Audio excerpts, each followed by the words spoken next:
In the chamber this week, we look at a rogue of Rome that led an important gladiatorial revolution. We impact a major ancient war by assassinating those who stand in our way. And finally, we build a pantheon of gods to give your homebrewed world your own unique mythology. Plus, all that good homebrewed wackiness we have brewed up. Good artisanal wackiness, locally sourced, easily sustainable.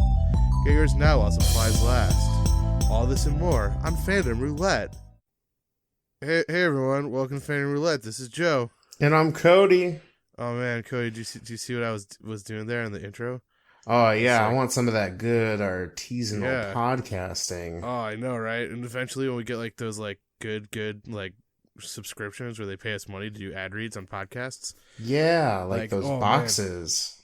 Man. All the boxes. Hey, what's that a box of? And they open it up and it's a box of, is it recycled materials? Wait, that sounds like the weirdest subscription box ever, and I love it. It's like recycled bits. Yeah. Bits that you had to do over. because of mic problems. Oh, come on, you knew that was coming. I've been holding back, like, chuckles because I wasn't sure if we were going to straight face this. Oh no, I was gonna pull back the curtain immediately. I was like Toto in The Wizard of Oz. I was like, rah, rah, rah. Yes, I love it. Hey everyone, welcome to Fandom Roulette. This is a podcast where we talk about a myriad of nerdy things, including things that have happened in history, video games that you can play with your hands and eyes sometimes, right? Apparently, or your whole body even, if it's the Kinect, and tabletop role-playing games of all varieties, but during this season, it's mostly been Dungeons & Dragons, plus whatever nerdy things that we want to talk about from time to time. So, Cody, what nerdy stuff have you been up to this week? Well, I'm going to have to recycle an old bit that I've been saying for a long time. I'll talk about it in the video game section. I'm aghast, sir. Right? What? Since when is this happening? This is new to me. Yeah. And then insert every single time I've said that, and then the whole podcast is like 3 hours long. I'll talk about it in the video section. Oh my god, that would be a nightmare. I don't want to listen to the 3 hour long podcast. I mean, I occasionally do, but it is definitely a chore. That's true. But besides that, I've been trying to catch up on TV. I watched the new episode of Doctor Who, which is super good. Jodie Whittaker's awesome. Who? You're in it again? Who? This is the worst. Who are you talking about? Podcast is over.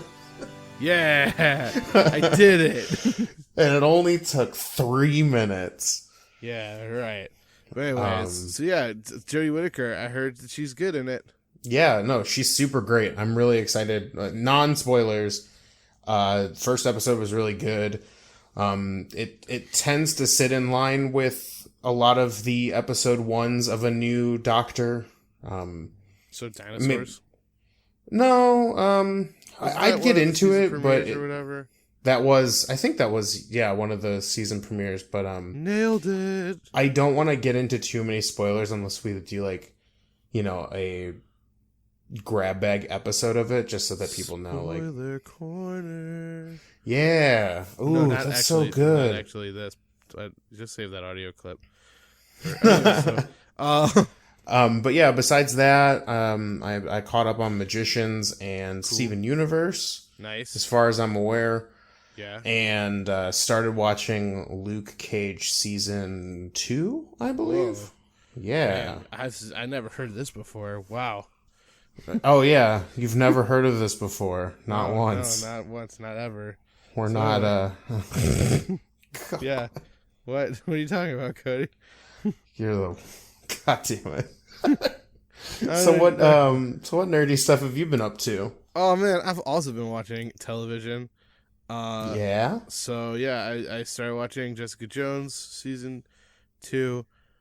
And I started watching The Dragon Prince, which I have thoughts and feelings on. I don't think I've heard of that. What is that? It's a Netflix original. Okay. And it is one of the original team of Avatar: The Last Airbender. Okay, that sounds I feel like you've talked about this maybe. Yeah, you might have seen me post about it on Facebook actually. Probably. Because the thing about it is, it's like very beautiful traditional 2D backgrounds, but then Cool. they have like 3D models for like the character designs, and like it looks very herky jerky. I don't know if I like that, but like it looks really, it usually looks pretty fine in the wide shot, but like Okay.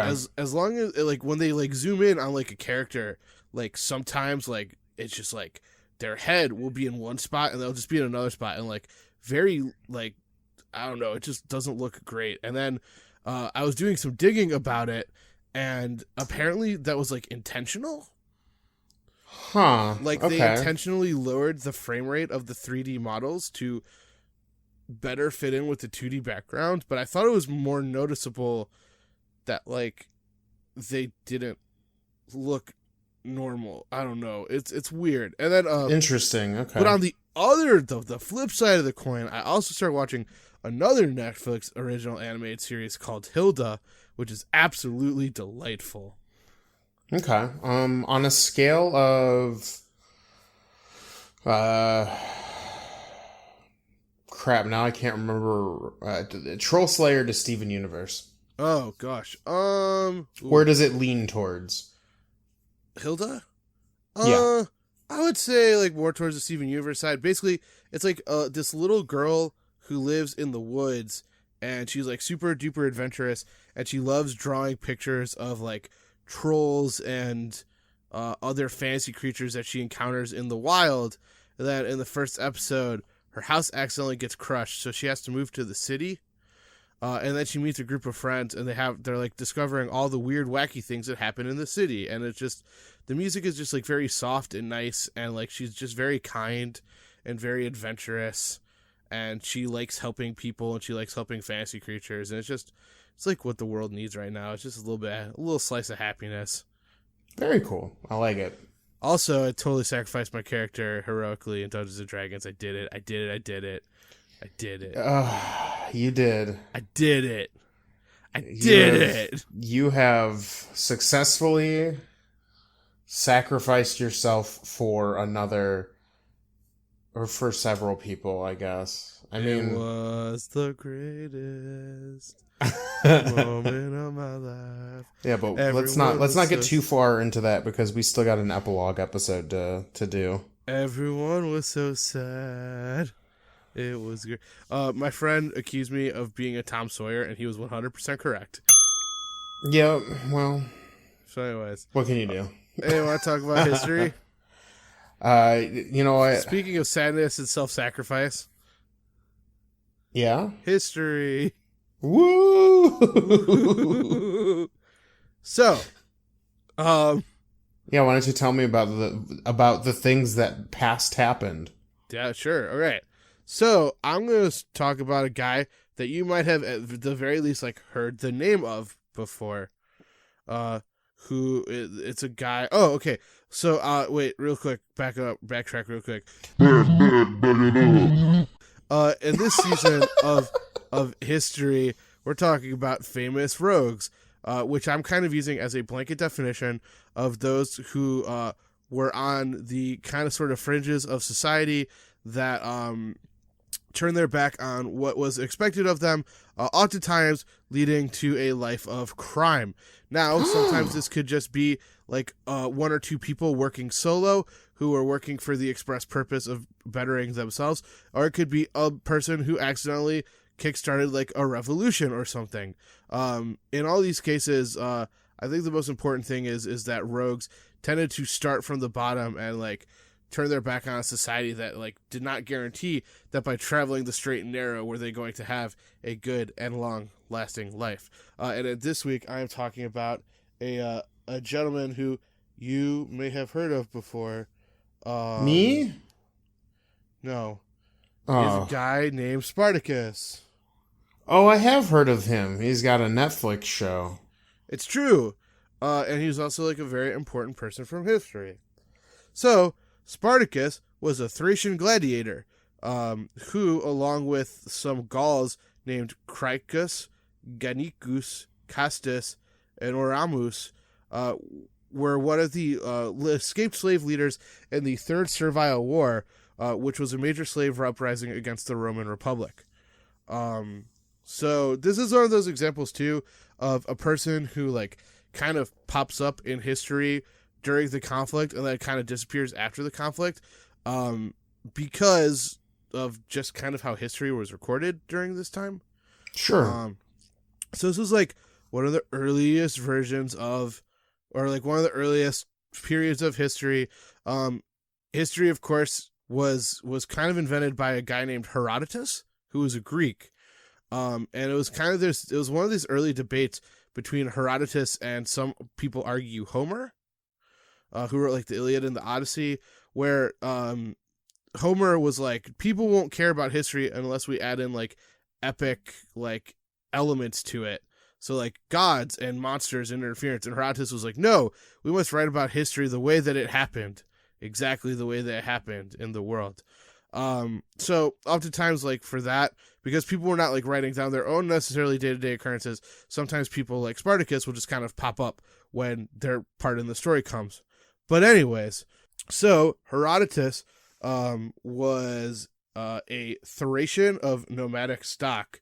So it's a possible reference to the fact that he was part of the Madi tribe.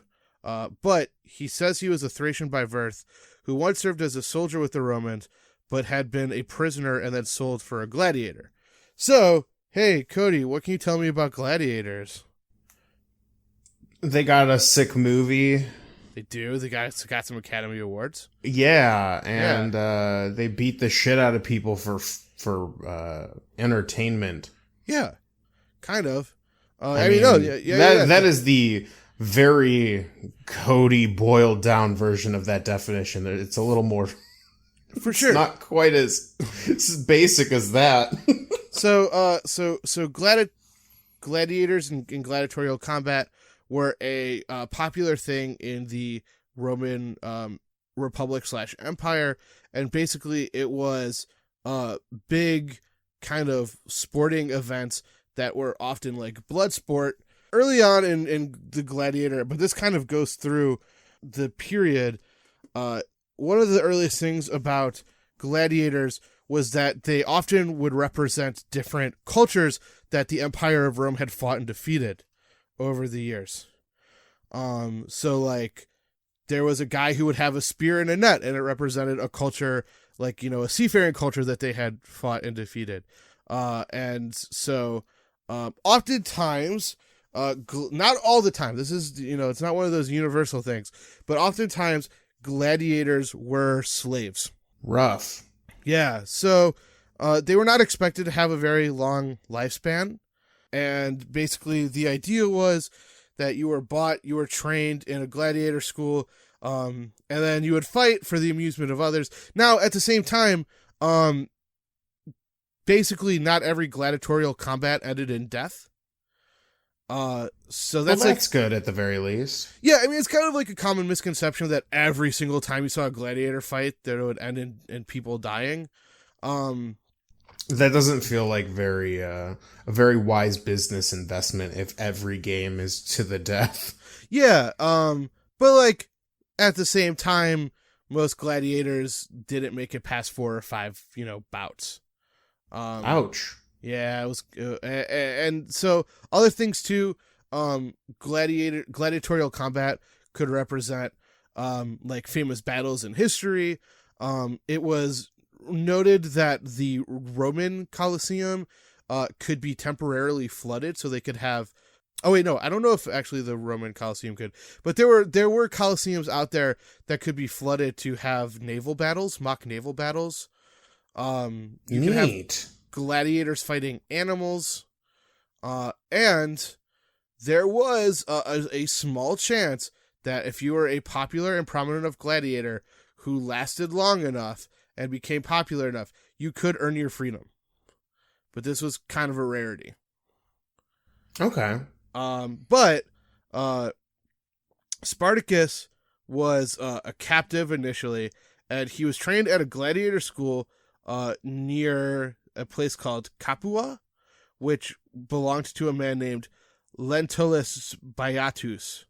So he was a heavyweight gladiator called a murmillo, and these were the gentlemen who would carry broad oblong shields and use a sword with a broad straight blade. So Gladys, which is one of the places where the term gladiator came from.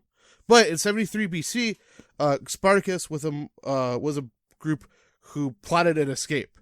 So initially it was 70 slaves, and even though they were greatly outnumbered, they seized kitchen utensils and fought their way free from the school, and then immediately seized several wagons of gladiator weapons and armor. So after they got this, they were able to defeat the soldiers, and they were able to plunder the region, recruiting other slaves into their ranks, and eventually retired to a very defensible position on Mount Vesuvius. Which I know is like famous for destroying Pompeii, but like it was a volcano, so it wasn't like it was going off every single day or anything like that. You know?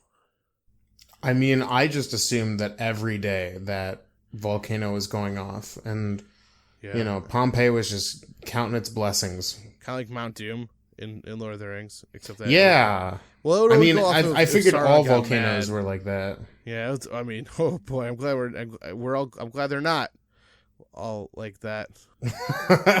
So anyways, once freed, the escaped gladiators chose Spartacus and two other slaves, Crixus and Onamus, as their leaders. And there are some authors from Rome at the time who assumed that the escaped slaves were a homogenous group with Spartacus as their leader.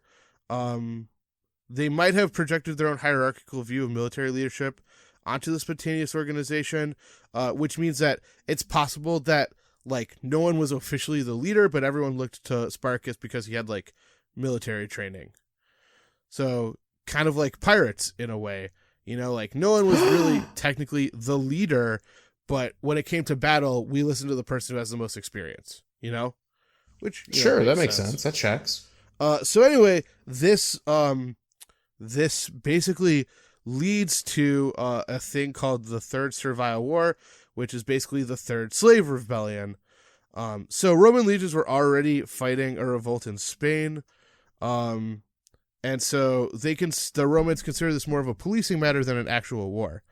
So they gave command to a gentleman named Gaius Claudius Glaber, which is like the most Roman name ever, and besieged Spartacus in the camp on Mount Vesuvius, basically assuming that, like with most sieges, they were going to starve his forces out. But they were surprised when Spartacus climbed down the cliffside of the volcano with his men and then attacked the unfortified Roman camp in the rear, killing most of them, which is a pretty baller move. Damn. And then the rebels also were able to defeat a second expedition, nearly capturing the praetor commander, and he killed their lieutenants. So after this, basically, more and more slaves flocked to Spartacus, as did many other people from the region. So like herdsmen and shepherds, who were, also not the world's highest source of, income or respect, which means that their troops eventually swelled to about 70,000. Oh shit. So yeah, now they're doing great. They're earning lots of respect. They're earning lots of. They're getting more men. The rebels left winter encampments and moved northward. There was a big fight near Mount Garganus, but they were defeated by Spartacus. These defeats were also incredibly embarrassing for Rome because, hey, a slave rebellion should not be able to take out, battle-tested Roman legionnaires. And then, according to Plutarch, near the end, Spartacus made a bargain with Sicilian pirates to transport him and his men to Sicily, where they intended to incite another slave revolt and get some more reinforcements. But he was betrayed by the pirates, who abandoned them. So, way to go, pirates, you jerks. Wow. And eventually, this does have a rather sad ending. Which, in the final battle, in 71 BC, the men of Spartacus basically were completely outnumbered, and they were routed completely, with the vast majority being killed on the battlefield.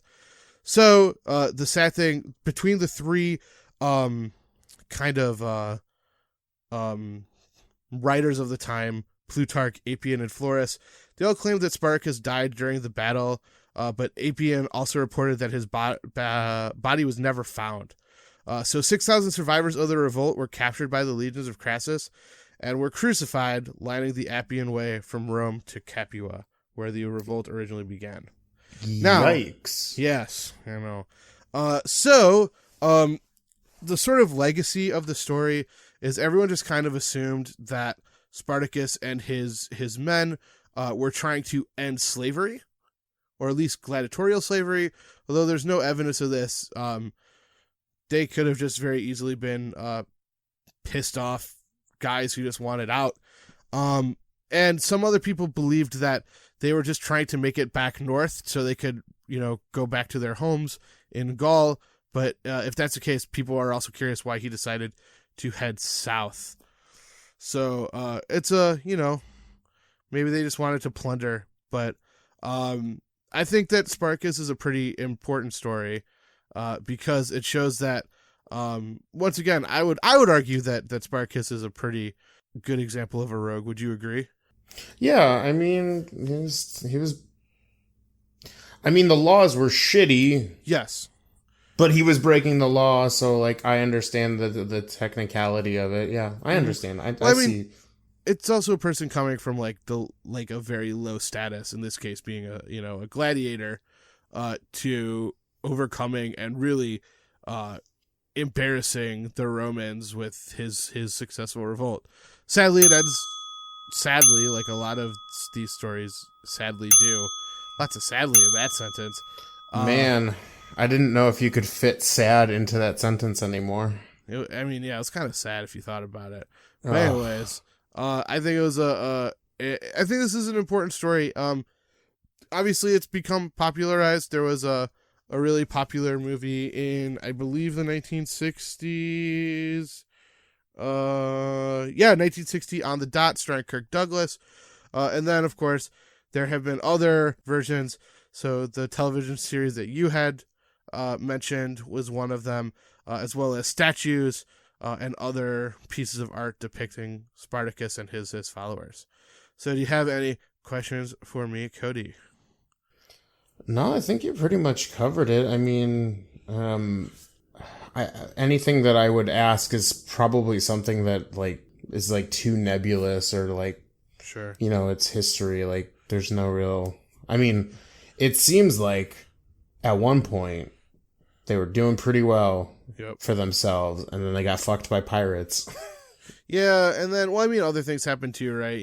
Sure. When you're fighting an army, when you're fighting an empire like Rome, really you can only outlast for so long, which is a sad state of affairs. Right. But yeah. Right. Shall we move? That's history. That's history or something. Let's see. Thinking. I'm waiting for your lovely voice. Who I should be this week. It's kind of sad. Wow. You're usually on top of it. You're usually on this before I'm even aware that we're transitioning. Are we in the darkest timeline? Wow! Nope. Oh, God. Nope, no Toad. No Toad voice. Hey, yo, it's me, Detective Pikachu. Excuse... what? Yeah, Detective Pikachu from the hit game Detective Pikachu. Forget about it. Oh boy, I didn't realize he had like a Brooklyn accent. I mean, I don't know if he is I don't know if I am gonna have one in the movie or not, but that's Joe's interpretation. Everyone wanted it to be Danny DeVito in the movie, actually. Yeah, that's right, Joe. Which, I also back up. I think it should be Danny DeVito in the movie. Yeah, but I don't think it is going to be because I think that movie's in post-production at this point. But anyway, Cody, tell me about video games. Well, speaking of Speaking Greek of what? Roman. Speaking of what, Cody? Okay. Speaking of things like the Odyssey. Oh, I thought you were gonna try and connect Detective Pikachu to video games. I was like, good luck, motherfucker. So anyways. No, going from that, last week, October 5th, which I believe was Friday? Yeah, it was a day in the past, so. Yeah. Yeah. October 5th, Assassin's Creed Odyssey came out. And it's the newest installment to the Assassin's Creed line of action stealth games, or whatever you want to call them. It's a mixed, there's a ton of flashy tag words that I could probably write. Yeah. But I would argue, as I've been scouring the earth for open world games to talk about and to play, oh boy howdy, this one is this one's pretty big. All right. I can't wait. I'm talking, I looked at the map and then I scrolled out a little bit and I thought that was the map and I was like, okay, this is a pretty big area. Okay. I hadn't scrolled out all the way. Oh no. I didn't get like a early access copy of this game or anything like that. So I've only had this week to play this game, and boy howdy, there is a lot of shit to do in this game. Like, I think if you're looking for a very big open world game with a bunch of stuff to do, I think this one takes the cake right now, for sure. I like cake. Ooh, me too.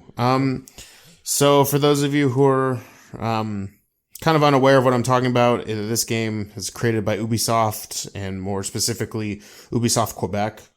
Ubisoft has got a bunch of different branches that are constantly working on Assassin's Creed games. And easy in Quebec. Yes. But this game is the story of, and this is kind of a semi-new feature, a girl who cried Cassandra, or actually it's you could be either or. You can be Cassandra or Alexios, man or woman, who is and they are a mercenary. And granted, I'm gonna spoil probably like the first little bit of the game. Some kind of tie or relation, or a descendant of a very well-known Spartan. Basically making their way through the Peloponnesian War, or trying to thrive in it anyways, as a mercenary. Oh gosh. Oh, it sounds a little roguish over there on your end of the thing too. Yeah, I mean these games are mostly like rogue-ish games. You sneak around and you kill people, and it's pretty brutal. But this game takes a step back on the traditional like in-game story that whoever you're playing as in the past is somehow related to this, this long-established cult or organization of assassins who are fighting this other group, yada yada. This is actually, at least for the first, I would say 10, 15 hours. Yeah, for the first 10 hours, if you will, there is... Oh, I will. It is just you making it out in the world. Like, you start off with a whole lot of nothing, and you're basically working your way up by taking contracts and people's quests for, because you're a mercenary. You're going to go out and do things that most people wouldn't. And, it's been really cool. I'm having a lot of fun with it. They did a lot of neat things to change the formula. So I'm just going to start with what I like about the game, which is actually a lot. I actually had to cut down my list because it was too big. Oh God. So I might be, there are more things on here, but I'm not going to get to all of them to save time. Again, much like Odyssey, and there's a trend here. This is basically the better, it's a better version of Origins. Got it. The fighting has been improved again. They tweaked and really added a lot more mechanics to the fighting. Like, fighting has become a more core part of the game. You get a really cool Spartan kick where you can kick people off cliffs and shit. It's super fun.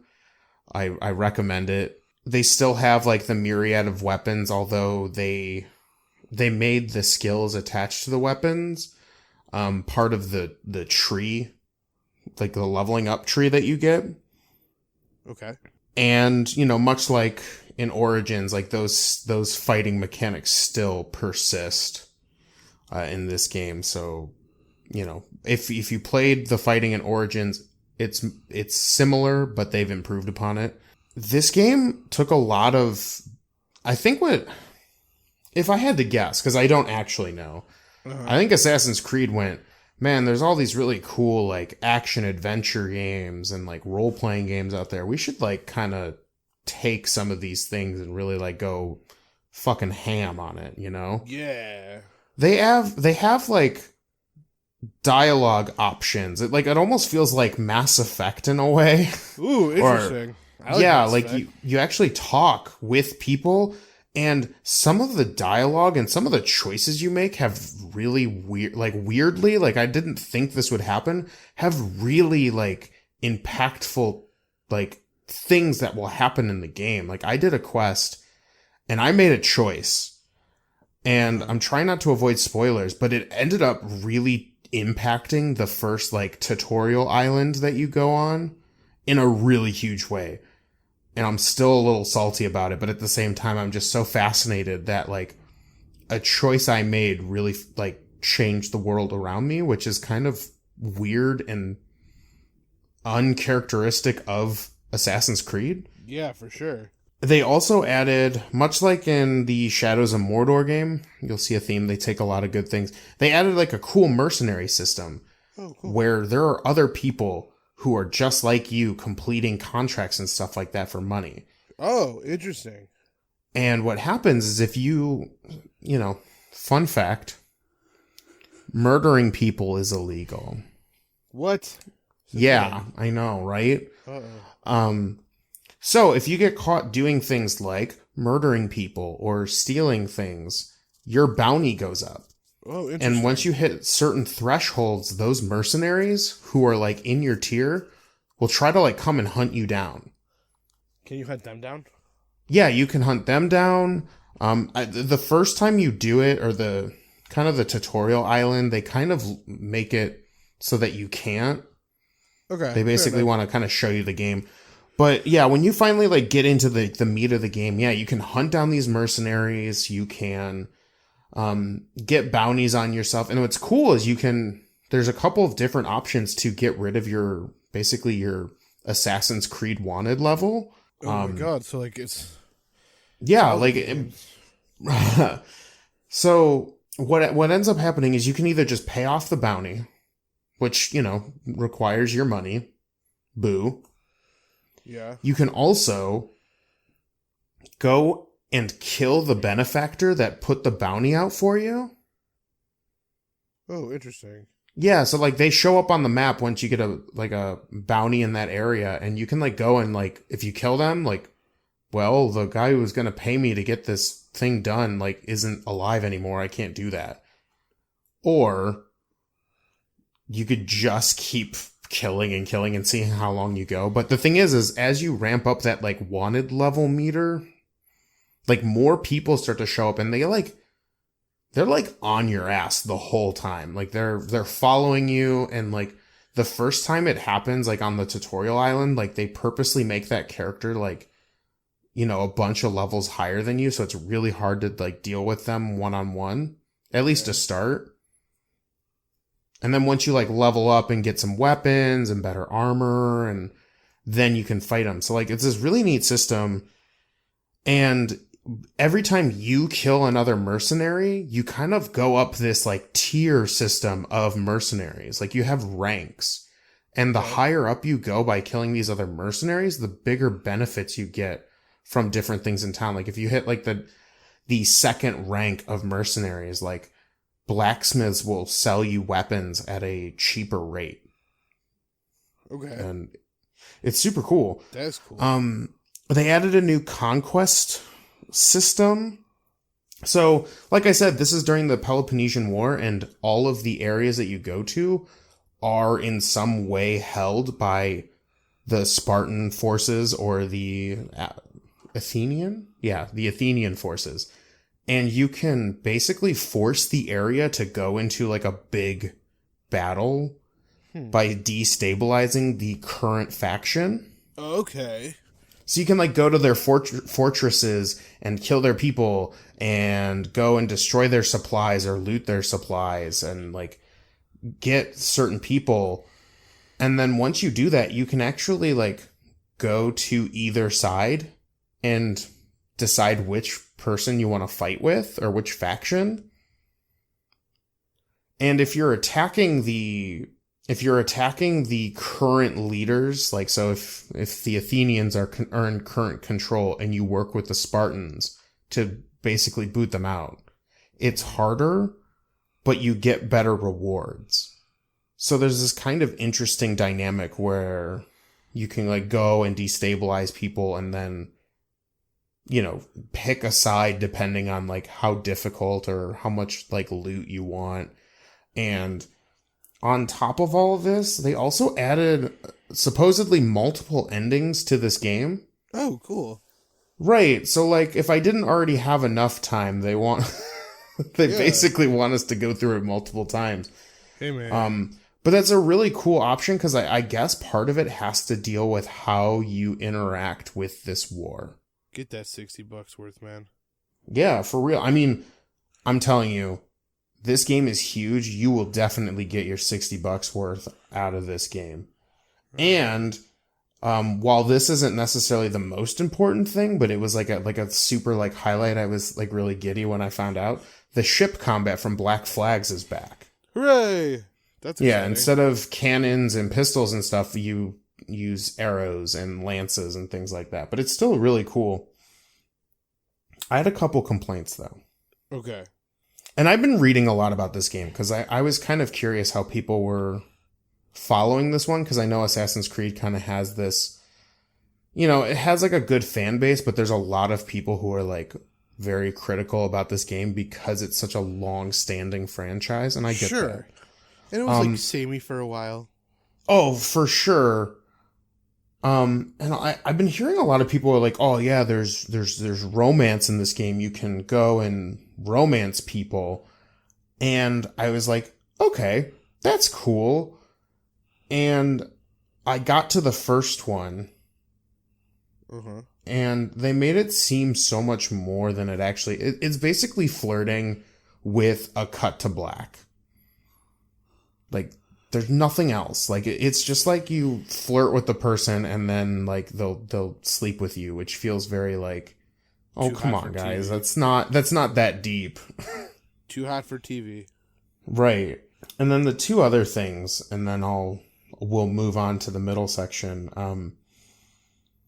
The game has been, the nicest way to put this is it's a very big game. And if you are interested in going around and looking at every nook and cranny, this game's perfect for you.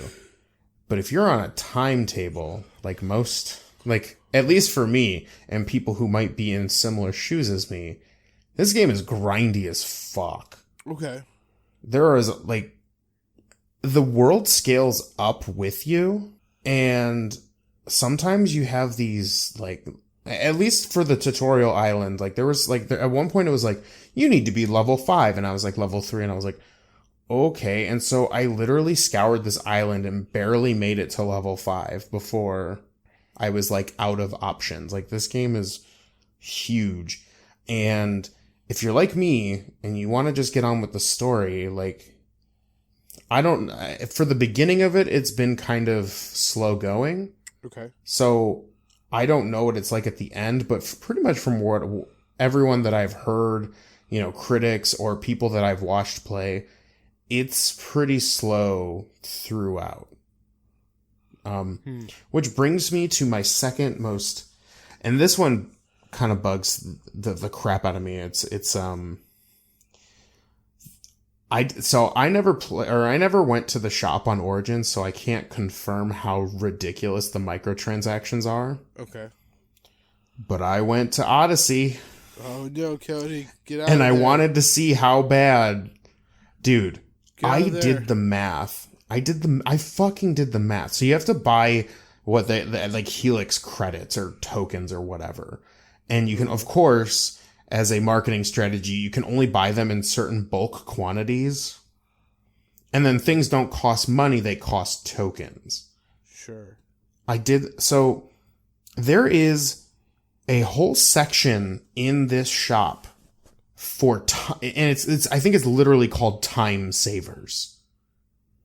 They have things that you can buy to permanently increase the experience gain and money gain in the game for real money. Oh God. I just spent $60 on a game, and then I, of course, like I said, I did the math. Sure. To get both the EXP and the money buff, and they're on top of like all of the secret areas unhidden from the map. Okay. $20. Oh God, no. $20. Why? I don't know. And it gets worse because it's not just that. Like there are, so this is an RPG. You find weapons all the time. Like think any RPG that you've ever played where weapons and armor drop like candy. Yeah. You can buy weapons in the shop. Oh, you don't want to play the game? Here, drop $5 and I'll give you 2 good quality weapons. Okay. Like what? That's ridiculous. And then there's a very heavy material based system in this game, similar to Origins, but I think they upped the ante on this one a little bit, where all your gear can be upgraded to your level, which increases like the damage done or how much damage you don't take. And they all cost materials in the game. Like there's ore and lumber and fur and, all that kind of stuff. Sure. So there's a Catan. You can buy materials for this game for various amounts, with the max amount being an additional $20 for like, not even like a bajillion mats, just like, here's some mats. Like, at what point, microtransactions, where's the line between, because I doubt any of that stuff, like the time savers, like the thing that costs 20, that's all free money. Sure. No one spent time to work on, like there wasn't like a developer who was like, well, I need to make this code so that I can, like, that is free money. That is just the printing money on anyone who is just like, man, this game's kind of slow. I'm going to buy the EXP bonus. Sure. And I'm hearing reports from like critics who played it on the hardest difficulty. Like, unless you want to spend a ridiculous amount of time grinding in that game, like you need that. And to me, I don't like, I am concerned where this is going. Yeah, I feel it. Like, don't get me wrong, this game is super cool, and I'm never going to spend a dime on that frickin' shop. But I know other people are going to. Yep. And then they're going to be like, okay, that's cool. We get free money. What's the, where do we go from here? Like, a question for you. I know you usually ask me the question, but question for you. With stuff like this, how long do you think it's going to be before they start selling microtransactions in a way that literally blocks content that you spent $60 for? I mean, hasn't it already kind of happened in a couple of games? I mean, see that, and that's Like, I remember You could argue yes. I remember a big one being Mass Effect 3. There was like a character that was a DLC that should have been part of the game. Right. But like, just imagine that every $60 game wasn't actually $60 anymore. And it's like, well, you could spend $60, but then, it's also episodic. So if you want the next episode to finish the story, that's an additional $10. And then, if you want the ending, you need an additional $5. Yeah. Like how long before we get to a point where $60 is just kind of like the joke, but you're honestly spending some like upwards to hundreds of dollars on a video game? Hopefully we'll never get to that point, but right. But woof, tangents aside, overall, besides my beef with microtransactions, if you liked Assassin's Creed Origins, this is just mechanically an improved system. Okay. It doesn't really break any boundaries, much like Assassin's Creed Origins didn't, but I do think playing both of them so close to each other, like I think Odyssey has improved upon the system yet again, and that's saying a lot considering how many times they've been using the same formula. So yeah, that's those are my thoughts on Assassin's Creed Odyssey. I think it's good, besides the whole microtransaction bit. Yeah. Woof, that took a lot longer than I was expecting. That's fine. So yeah, this is the middle section time. Yeah, I don't really have a song for it. I'm just kind of That's all right. I'm just kind of mad about microtransactions, so. I know, I got really heated too. Guys, this is the middle section where welcome to the middle section. We tell you about our social media stuff and how to like get with us and get in on this conversation. Whoa, get with us. Well, you were a married man, Cody. I am a married man. Get with Joe. There we go. Anyways, we are on Twitter if you want to tweet at us at Roulette or Yep. I don't know. Fuck. Okay. If you want to get at us on Twitter, you can hit us up at Fandom _podcast. That is our Twitter handle. Yep. You can also send us questions or feedback about the things that we were talking about. We usually leave room in the schedule to, answer questions if we get any, and vice versa. Or if you want to send us fanfic about our garbage kids, you can email us at fanroulettepodcast@gmail.com, and Joe will read it verbatim. Scanning, obviously, but yeah. Right. You can also find us, our information, and all of our episodes at www.fandomroulette.com. What a great website. Yeah, you can also find us on iTunes and SoundCloud. Where you normally get your podcasts from. What a great podcast streaming services that we mentioned multiple ones of. Yeah, please make sure to, share us around with your friends, rate, review, subscribe. Yeah, this is a passion project for us, so anything that you can do. Yeah. We're also on Facebook, Instagram, and Tumblr at Fandom Roulette. And yeah, that's what we got.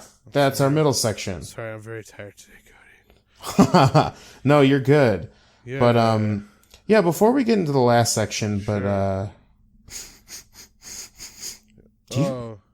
you smell it? I do. Well, I'm a little stuffy right now, actually, because of fall allergies. Okay. But I can imagine, because I've smelt them in the past, and boy, howdy, do they not smell it's good? bad. It's the garbage kid.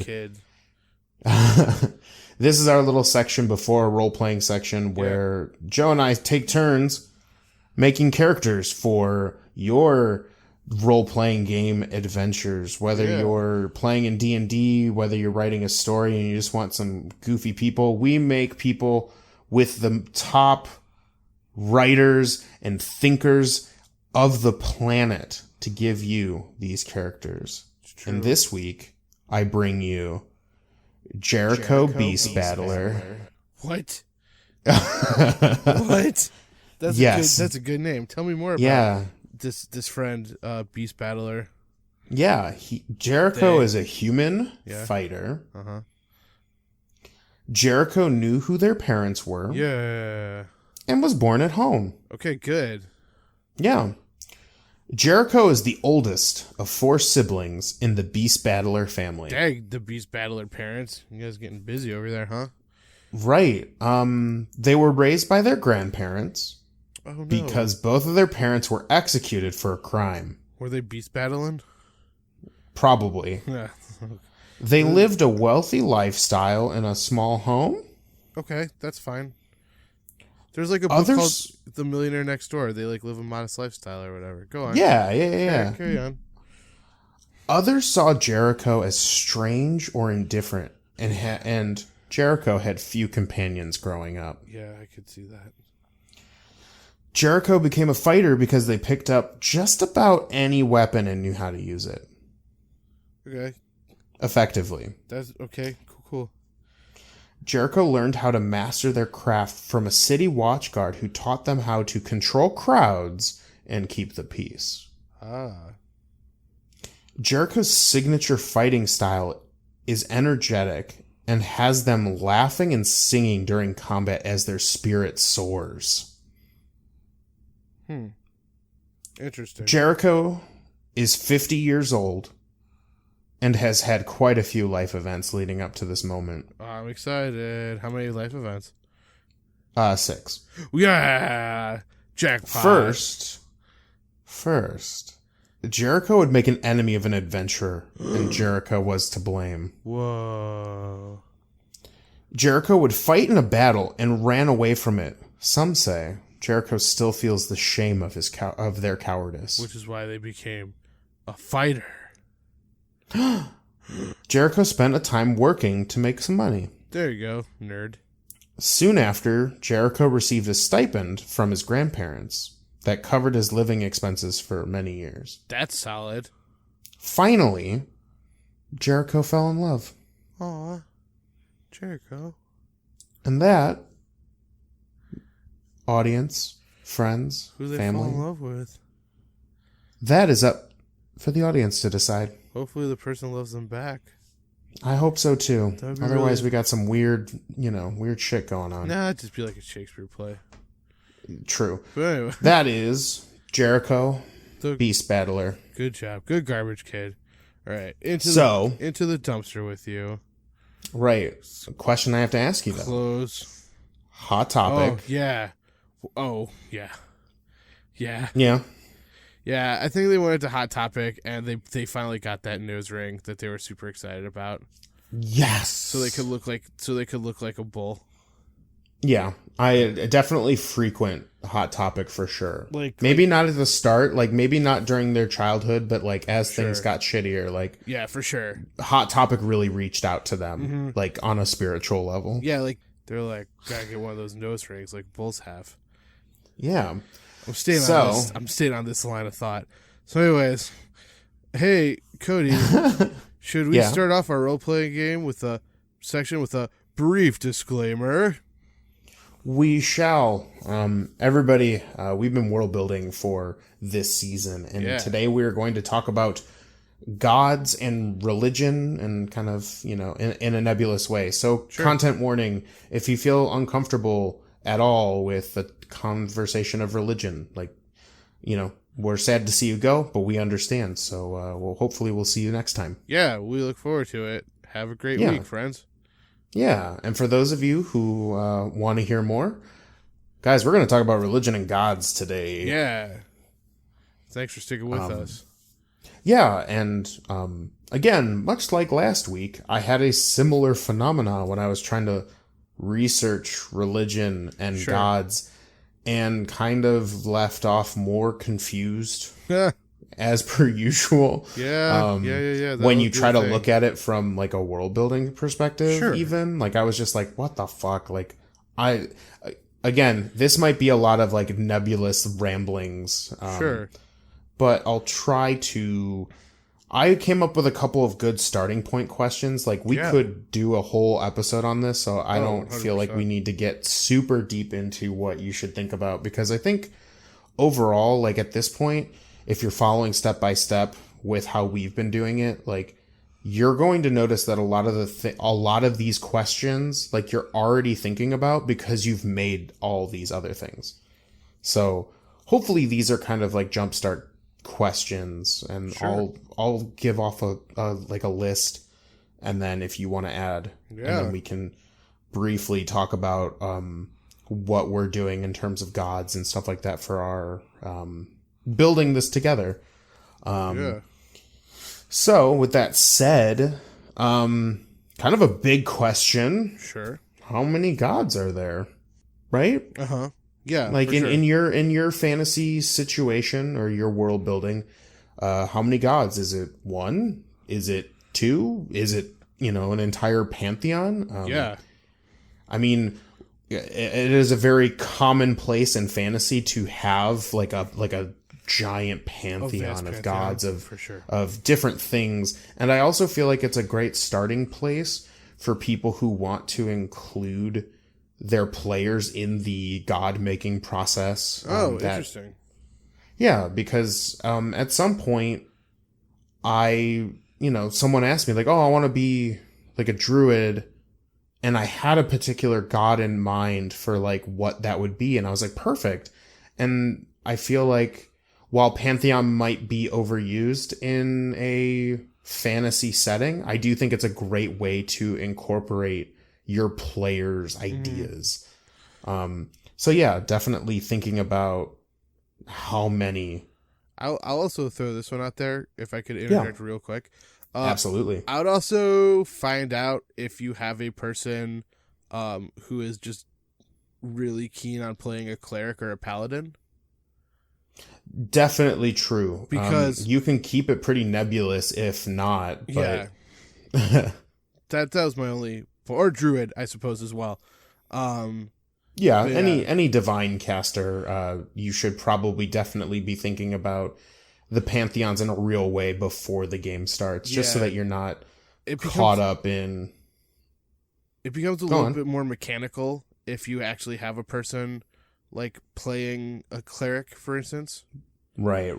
Because it's like, now you have to think about like, okay, what kind of domain are they going to be? Like, are they a certain alignment? And if so, like, do they get angry if said hero goes away from said alignment, or like yada yada yada? But anyway, there's a lot of mechanical things, and then with your big I think questions. On top of that, since this is at least in the way we're doing it, it is a fantasy setting. How involved and / how powerful are these gods or god? Do they intervene, or do they interact with the world pretty regularly? Do they try to keep themselves like kind of hidden away? What does that look like? That's also a really important question, especially if you have a character who is a cleric or a paladin or a druid, because you'll want to know, like, they're going to be making lots of will they ever meet their god, or will they see the god's divine power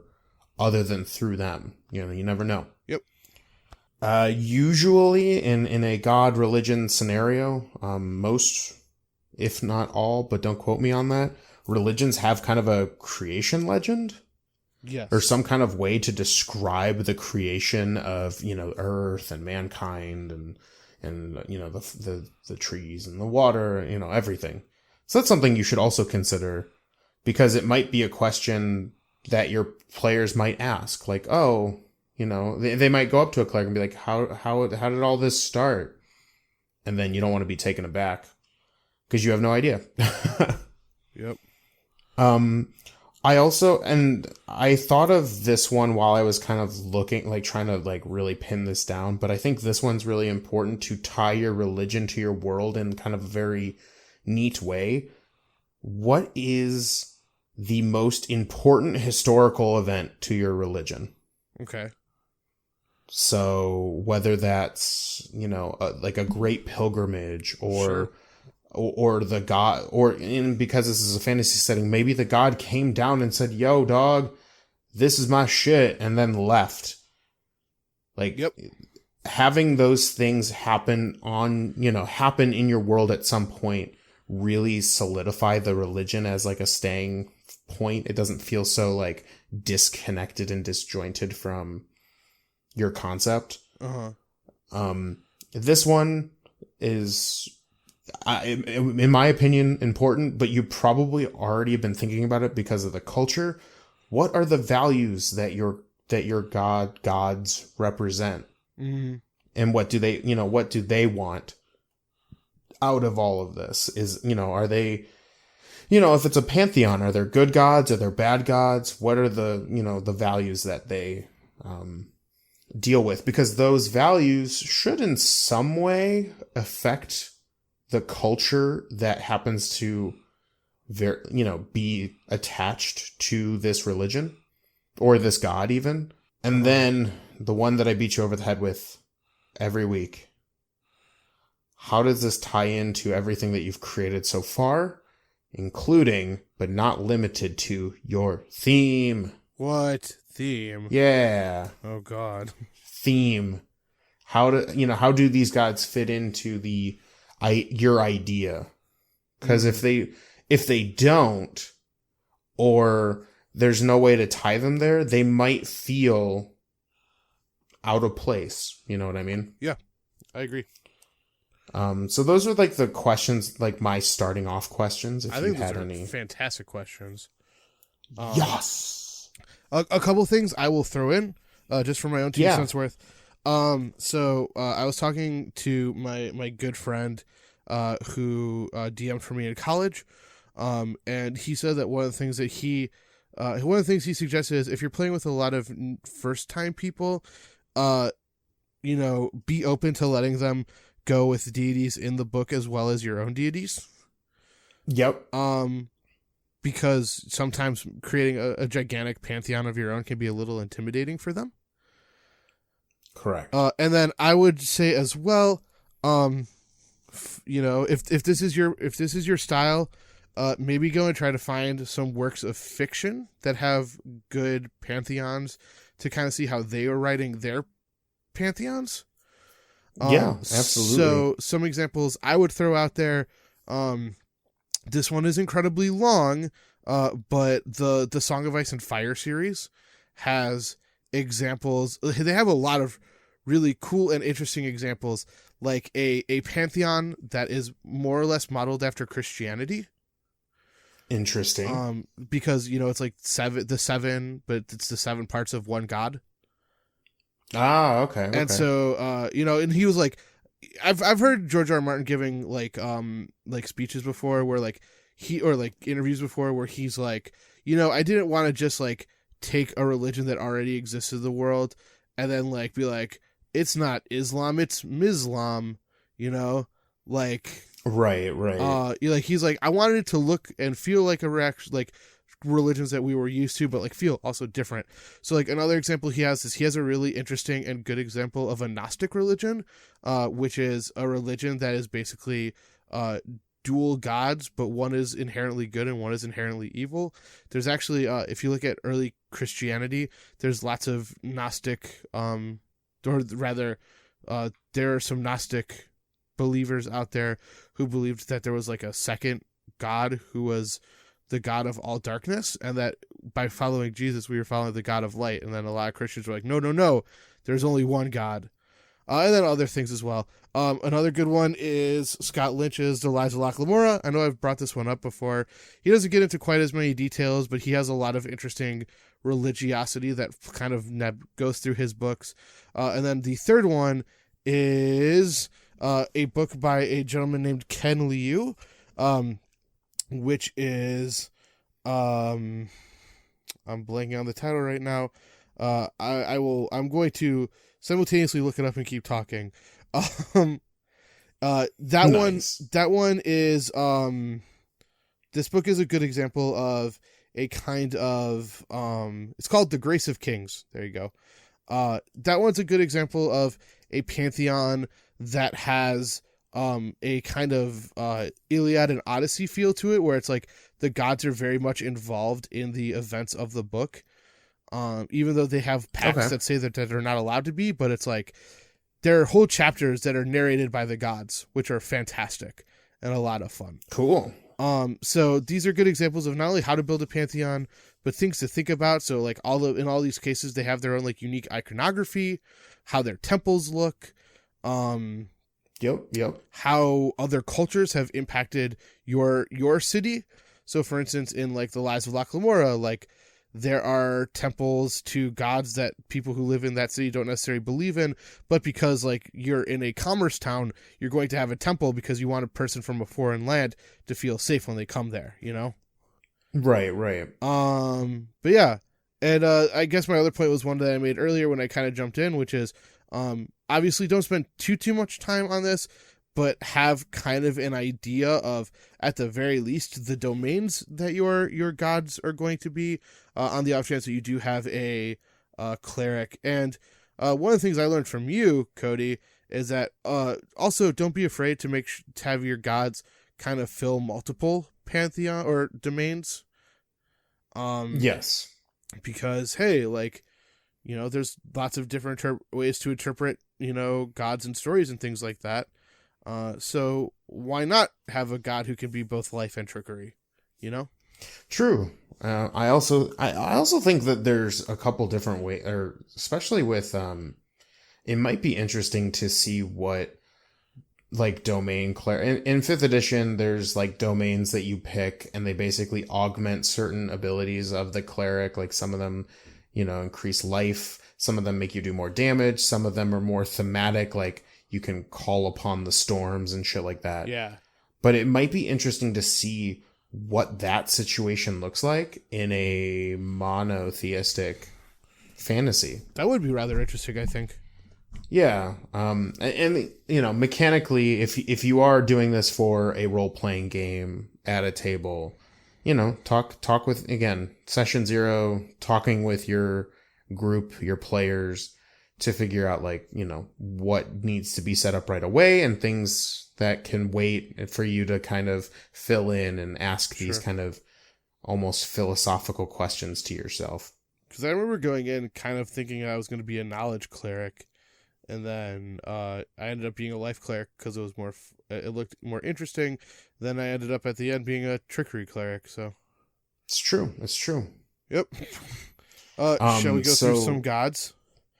Yeah, I figured we'd tell a little bit about our gods. Yeah, I'll probably keep it. We're running a little over. Yeah, I know. So I'm going to keep it. I don't know, a couple that I haven't talked about so far. Sure. Okay. So I've talked pretty extensively about the twins, who are Reza and Azer. I've talked a little bit about Mother, the creator goddess. But I'm going to talk about a couple. I'm going to talk about, how about 3 that I've not talked about before. Cool. I like it. Okay. So the first one is Zendrix the Two-Faced. So he is a god of craftsmen and merchants, and also the god of frivolity and leisure. Businesses often use the icon of Zendrix as their open and close side. So side A is represents open. His face is stoic, his brow furrowed, his face is hard at work. He has 8 arms, which hold a blacksmith hammer, a needle and thread, a saw, a drop spindle, glass blower's pipe, potter's wheel, a set of scales, and a bag of money. And then side B is closed, faces jovial and full of laughter.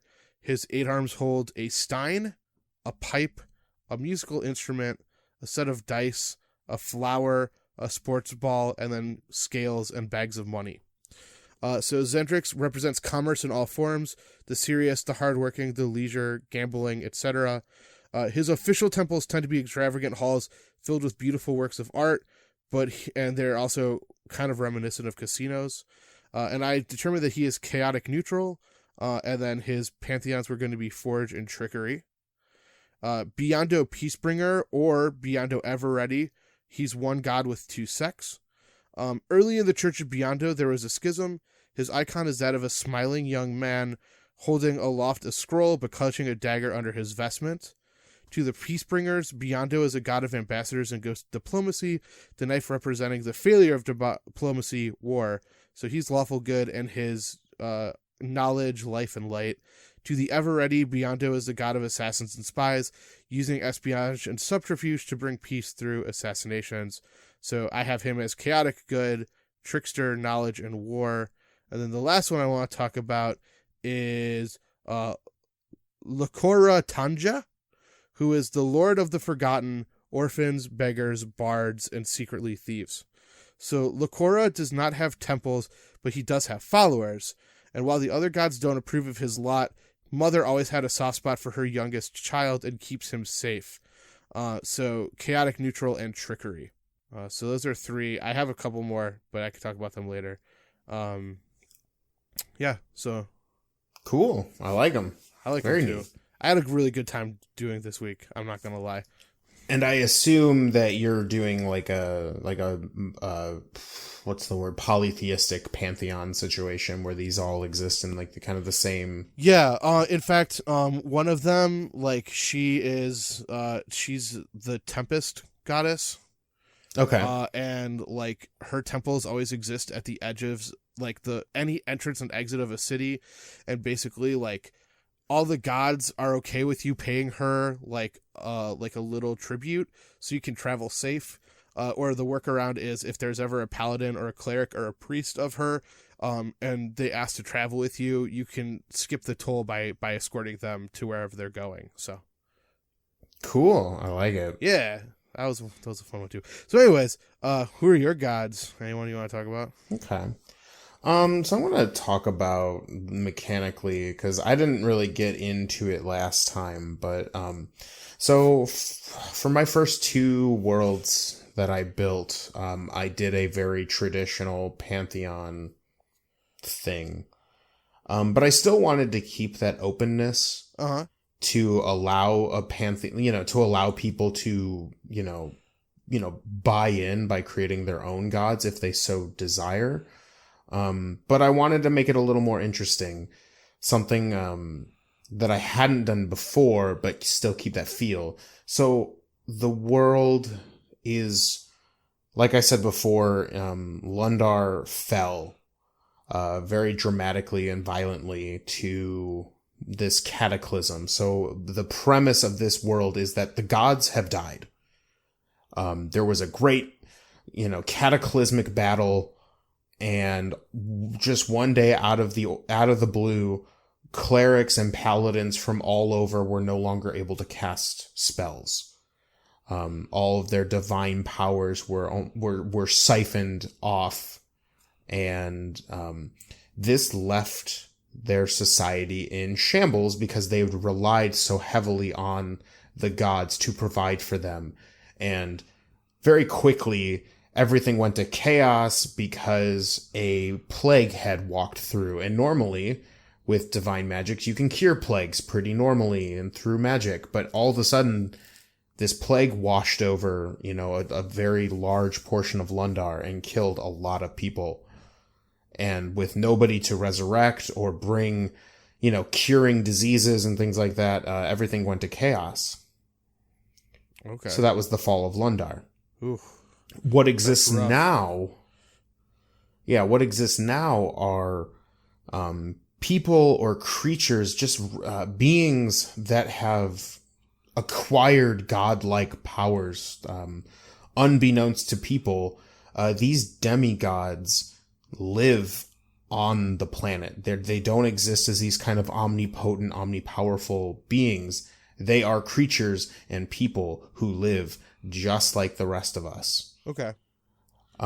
So I have like demigods, and they control territories within this continent, and I think I'm just going to call the continent Lundar. I haven't really thought about it all that much, but they come in various shapes because no one's really sure how one becomes a demigod or what happens. The only real facts is that every demigod is different.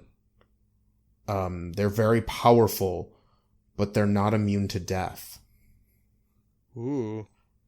So the one that I'm going to talk about today, his name is Holros, the god of the swamp. And the people who live in the southern parts of Lundar live in a kind of very swampy environment. Lots of fish. But over the years, with everything, they were the farthest away from the plague. And so they lived for the most part, kind of unaffected. But then all of a sudden the fishing became more bountiful. And then all of a sudden, Holros showed rumor has it he's a 3-story tall alligator or crocodile. I don't know what technically would be in a swamp. Oh God, that's scary. Yeah, I don't know. Yeah. So the great Horus, god of the swamp, values honor, strength, and cunning above all else. In fact, he values those so much. If you want to seek him, you have to go through the swamp and best his family of creatures and monsters that live in the swamp with him in order to get an audience and to grant a boon to yourself. So he's very, very standoffish. He's usually off in... But that's how people go. If people want something from the god from this territory, they have to trek through an incredibly dangerous swamp to meet him. That's crazy. Yeah. This is how he chooses the people who run the villages and cities nearby.